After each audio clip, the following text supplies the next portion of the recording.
नवरात्रि का 9वां दिन था। पूरे गांव में जयकारों और भजनों की गूंज थी। मंदिर में भव्य आरती हो रही थी, पर हर किसी के चेहरे पर हल्की सी घबराहट भी थी। श्रेया ने दादी से पूछा, सब इतने डरे हुए क्यों हैं? ये तो देवी की सबसे पवित्र रात है ना? दादी ने धीरे से कहा, हाँ बेटा, मगर इस रात को देवी महिषासुर का संहार करती है। कहते हैं उसी रात अंधकार की बची खुची आत्माएं भी जीवित हो उठती है। देवी तो राक्षसों से लड़ती हैं, लेकिन कुछ परछाइयां इंसानों के बीच छिप जाती है।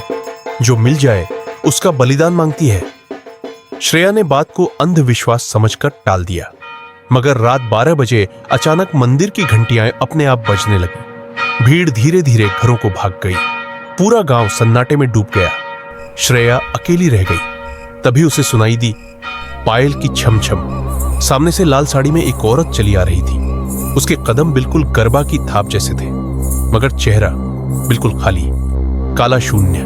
और उस शून्य से आवाजें गूंज रही थी, नवमी, बलिदान, महिषासुर की छाया। श्रेया कांप गई। उसे दादी की बात याद आई। देवी महिषासुर को मारती है, पर उसकी आत्मा हर साल बदला लेने लौटती है।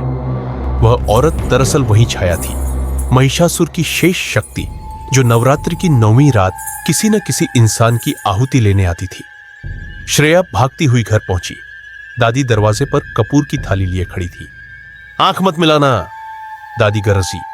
उन्होंने दुर्गा सप्तशती का मंत्र पढ़ते हुए अग्नि छाया की ओर फेंका। लो, इतनी तेज चमकी कि पूरा घर रोशन हो गया। वह औरत चीखती हुई पीछे हटी।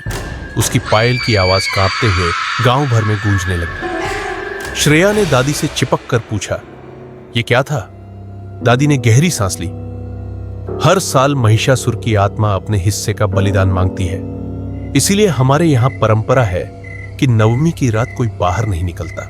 जो बाहर निकलेगा वह उसका शिकार बनेगा। सुबह सूरज निकला तो सब कुछ सामान्य था। गांव वाले ऐसे जश्न मना रहे थे जैसे कुछ हुआ ही ना हो।